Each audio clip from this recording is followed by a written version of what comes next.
All right, today we're going to dig into a plan that was born from a pretty terrible tragedy, a story about a systemic failure that claims lives all across India. But, and this is the important part, it's also about a simple, powerful, and totally actionable solution designed to stop it. And this really gets to the heart of what we're talking about today. It's a stark statement, for sure, but it's true. The loss of life that kicked off this whole proposal wasn't some freak accident. It was the completely predictable and totally preventable outcome of a system that's just broken. So, the story starts in Delhi. Back on February 6, 2026, a young man was riding his motorcycle at night when he literally plunged into a deep pit dug by the city's water board. Just an unprotected, unmarked hole in the middle of the road. His death became the catalyst for the reform plan we're going through today. So you gotta understand, this wasn't just one little thing that went wrong. It was a complete, total breakdown of the most basic safety rules. No barriers, no signs, no lights. The material we're looking at is crystal clear. This wasn't bad luck. It was systemic neglect just waiting for its next victim. And that brings us to the much bigger picture here. Because the tragedy in Janakpuri, it wasn't some one-off thing. It was a symptom of what the source material calls the cycle of negligence, a pattern that just keeps repeating itself in cities and towns all across the country. And here's the thing you really have to get. These deaths are basically treated like the cost of doing business. It's a recurring problem, and there's no real accountability baked into the system. The same violations happen. A life is lost, some token compensation gets paid out, and then the whole cycle just starts over again in the next city or the next neighborhood. And when you look at the money, the reality of that cycle is just, wow. It's stark.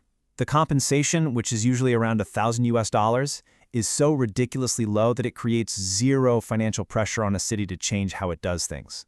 It's just tragically, insanely cheaper to pay for a death than it is to actually prevent one. I mean, the imbalance here is just completely absurd, right? On one side, you've got these tiny little fines, as low as 500 rupees, that's less than $7, for a violation that could literally kill someone. And on the other side, the consequence is, well, it's death. This huge gap between the penalty and the consequence is the engine that keeps this whole cycle of negligence going. Okay, but enough about this depressing problem, right? Let's talk about the solution, because what's being proposed here is actually kind of brilliant in its simplicity. It's a plan designed to break that cycle by putting the power of enforcement right into the hands of ordinary people, a blueprint for accountability that could work for all sorts of public safety issues. So the whole strategy, the entire thing, really hinges on this one simple tool, the Mandatory Safety Information Board. And the rule is so simple. No work can start, not a single shovel can hit the dirt until this board is up. It's big, it's weatherproof, and it has the one thing that forces immediate action: personal accountability. And this is where it gets really smart, because the genius is all in the details. It's not some generic 1-800 number, you know? It's the direct mobile numbers of the top dogs, the people who can't just pass the buck. The QR code? That creates a permanent digital paper trail for every single complaint. And the geotagged photo verification is absolutely crucial. It proves the safety measures are in place before the work even starts. It's all about proactive prevention, not reactive apologies. Okay, so you have this board, but how does it actually work? How does it go from being assigned to getting something done in the real world? Well, the proposal lays out a really clear, rapid response plan that basically turns every citizen with a phone into a safety inspector. The whole process is built for speed and for impact. So imagine this. You're walking down the street, you see an unsafe pit. You pull out your phone, you call the number right there on the board.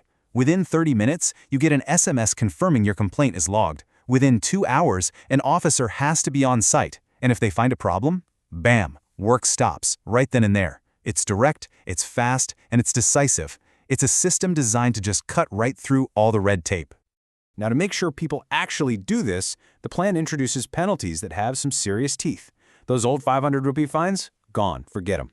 Now, just missing a safety board costs 25,000 rupees. But look at that last row. That's the real game changer. If a death or injury happens, it's a minimum of 50 lakh, that's 5 million rupees, plus criminal prosecution and a 2-year ban for the contractor. Now that is accountability. All right, so this brings us to the final part of the proposal. And honestly, this might be the most powerful argument of all. It completely reframes this whole thing not as a cost, but as one of the smartest financial moves a city could possibly make. It proves the economic case for saving lives. I mean, look at this. The numbers really do speak for themselves. The total cost to make a site safe maxes out at around 15,000 rupees. It's a one-time cost. Now compare that to the potential loss from just one accident. Over 55 lakh rupees when you factor in compensation and legal fees. The math is just undeniable. And if that table didn't make it clear enough, this chart should do it. This is the financial reality right here. See that tiny little sliver? That's the cost of safety. And that giant tower next to it? That's the cost of just one failure. From a purely financial standpoint, preventing just one accident pays for hundreds and hundreds of these safety setups. And this quote just nails it, doesn't it? This is not an expense, it's a high-return investment in public safety. It totally changes how you think about it. This isn't about spending money on safety, it's about investing to avoid a catastrophic financial and human loss. It's the fiscally responsible thing to do, and it's the morally right thing to do. And that really brings us to the final, powerful question that this whole plan leaves us with.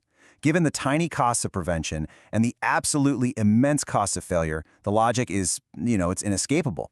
It forces us to consider the real price of inaction, a price that is measured not just in rupees, but in human lives.